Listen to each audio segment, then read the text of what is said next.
নমস্কার বন্ধুরা, বাঙালি কুকিংয়ে সবাইকে স্বাগত। সবাই ভালো আছো, আমিও ভালো আছি। আজকে আমি একটা রেসিপি বানাচ্ছি। রেসিপিটা খুব সুন্দর, মানে খেতেও খুব সুন্দর লাগে। যেটা মদন ভাজা বলে, আর এটা মদন কটকটি আর গাট্টা ভাজা, যেটা আপনারা বলবেন সেটাই হবে। কিন্তু এখন ওইসব পাওয়া যায় না। আগে এগুলো খুব ছিল, সবাই ভালোবাসতো বাচ্চারা, কিন্তু এখন ওইসব তো চলে। এখন চিপস কুরকুরে এগুলো বেশি পছন্দ করে বাচ্চারা। আমি আগের জিনিসটা ফিরিয়ে আনার জন্য আমি বানাচ্ছি। এখন আমি এখানে কি কি দিচ্ছি সেটাও আমি বলে দিচ্ছি। প্রথম থেকে পুরো শেষ অবধি আপনারা দেখতে থাকুন। ভালো লাগলে একটা লাইক করবেন, শেয়ার করবেন, সাবস্ক্রাইব করবেন আর পাশে থাকবেন। আমি এখানে ময়দা নিয়েছি, আগেই দেখিয়ে দিয়েছি। এই বাটিটার আমি এক বাটি ময়দা নিয়েছি আর চিনি দিয়েছি। আমি 2 চামচের মতো চিনি দিয়েছি। এবার এখানে আমি স্বাদ অনুযায়ী আমি নুন দিয়ে দেবো। হালকা না নুন দিলে স্বাদটা লাগবে না, কিন্তু আমি বেশি দিচ্ছি না, অল্প পরিমাণে দিচ্ছি। আর এখানে কালো জিরে ছিল, কালো জিরে দিয়ে দিচ্ছি। কালো জিরেটা আমি 1 চামচের মতো দিচ্ছি।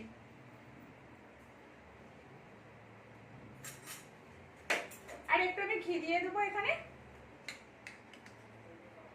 1 চামচের মতো আমি ঘি দিয়ে দিলাম। আর একটু আমি তেল দেবো। তেলটা আমি যতটা পারবো না, কিন্তু 4 চামচের মতো দিচ্ছি। এবার যখন মাখাবো তখন আমি বুঝতে পারবো। এরকম সবগুলো একসাথে ভালো করে মাখিয়ে নিচ্ছি। এটা কিন্তু একটু ভালো করে মাখাতে হবে।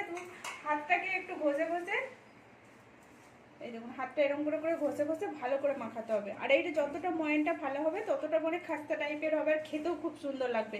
নাহলে একটু শক্ত হয়ে গেলে কিন্তু খেতে ভালো লাগবে না। এখানে এটা আমার ময়ানটা ভালো করে দেওয়া হয়ে গেছে। এই দেখুন হাত লাগানো মারতে ভেঙেছে, হাতেতে একটু টিপ দিয়ে মারতে পুরো জোড়ো হয়ে যাচ্ছে। একটু ভালো করে ময়ানটা দিতে হবে, ভালো করে এটা মাখাতে হবে। এখানে আমার মাখানো এটা হয়ে গেছে। আমি এবার অল্প অল্প করে জল দিচ্ছি। আমি একবারে বেশি দেবো না, কেননা ময়ানটা বেশি দেওয়া রয়েছে। বেশি জল দিয়ে দিলে আবার কিন্তু জল জলে হয়ে যাবে, তখন কিন্তু হবে না।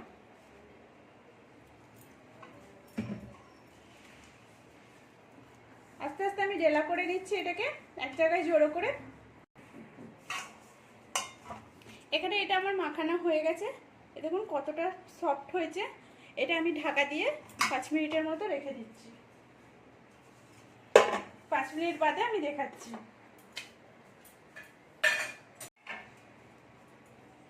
আমার 5 মিনিট হয়ে গেছে। আমি একটু ময়দাটাকে দলে নিচ্ছি। এখানে আমার ময়দাটা আমি 3টে লেচি কেটে নিয়েছি। এটাকে আমি গোল করে একটু পাকিয়ে নিচ্ছি।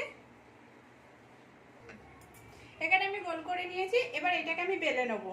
আমি এইটা পাটাটা মানে গ্যাসের ওটাটা বেশ ভালো আছে বলে আমি এটা দিয়ে করে নিচ্ছি। এই দেখুন একটু ঘুরিয়ে ঘুরিয়ে আমি বেলে নিচ্ছি। আর আমার চিনিটাও কিন্তু গলে গেছে। গুঁড়ো চিনি দিলেও হবে, গুঁড়ো চিনিটা দিলে তাড়াতাড়ি হয়ে যাবে। আমার প্রয়োজনে আমি মোটা চিনিটা দিয়েছিলাম বলে 5 মিনিট রেস্টে রেখেছিলাম। এখানে আমার লুচিটা বেলা হয়ে গেছে। লুচিটার মোটাটা দেখুন কিরকম হয়েছে। আমি কিন্তু খুব পাতলা করিনি আর খুব মোটাও করিনি। এবার আমি কেটে নিচ্ছি এটাকে।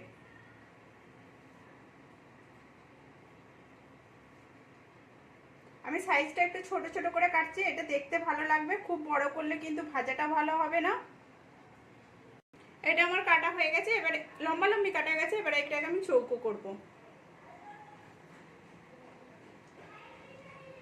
এই দেখুন এরকম করে একটু চৌকো করে নিচ্ছি। এরকম করে কেটে নিয়েছি। এবার আমি তুলে নিচ্ছি একটা একটা করে। এখানে আমি বাদ বাকিগুলো করে নিয়েছি এরকম করে।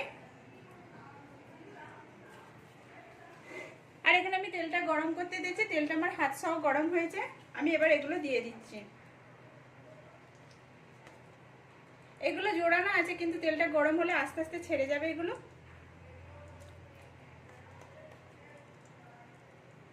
আর এটা কিন্তু কম গ্যাসেতে ভাজতে হবে। আমি এরকম করে সবগুলো দিয়ে দিলাম। এখানে আমি একটু নেড়ে নিচ্ছি। দেখুন আর আস্তে আস্তে লাল হচ্ছে। এটাকে একটু ভালো করে আমি লাল করব, কেননা এখনো সাদা সাদা আছে। আমি একটু নেড়ে নিচ্ছি। নেড়ে নিলে কি সব দিকটাই ভালো করে ভাজা হবে, নাহলে একদিকটাই পুরো লাল হয়ে যাবে আর এক দিকটা হবে না। এখানে আমার লাল লাল করে ভাজা হয়ে গেছে। আমি এবার তুলে নিচ্ছি। কত সুন্দর আওয়াজ হচ্ছে। ভালো করে ভাজা হলে কিন্তু এরকম আওয়াজ হবে, আর যদি একটু নরম থাকে কিন্তু আওয়াজ হবে না। এরকম করে আমি সবগুলোই তুলে নিচ্ছি।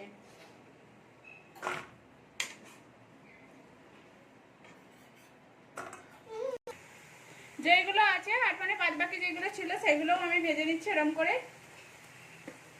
এই দেখুন এই কাঠিটাই করে আমি একটু নেড়ে নিচ্ছি, তাহলে সবগুলো ছেড়ে যাবে। এখানে এগুলো আমার কমপ্লিট হয়ে গেছে। আপনারা যদি ঝাল কিংবা টক ঝাল খেতে চান এর মধ্যে একটু বিন নুন, একটু চাট মশলা আর একটু লঙ্কা গুঁড়ো ছড়িয়ে দিতে পারেন। আর যদি শুধু মিষ্টি মিষ্টি খেতে চান তাহলে এরকম করে বানালে হয়ে যাবে। আমি দেখাচ্ছি এটা কেমন হয়েছে। এই দেখুন হাতেতেই কি সুন্দর গুঁড়ো হয়ে যাচ্ছে। আর এগুলো খেতেও খুব ভালো লাগবে, শক্ত লাগলে কিন্তু দাঁতে লাগবে, ভালো লাগবে না। একবারের জন্য হলেও বাড়িতে বানিয়ে দেখবেন। কেমন হয়েছে সেটাও কমেন্ট করে বলবেন। ভালো লাগবে লাইক করবেন, শেয়ার করবেন আর সাবস্ক্রাইব করবেন, পাশে থাকবেন প্লিজ। আর এটা 1 মাস 2 মাস ধরে রাখা যাবে ঘরেতে ডাব্বাতে ভালো করে বেঁধে।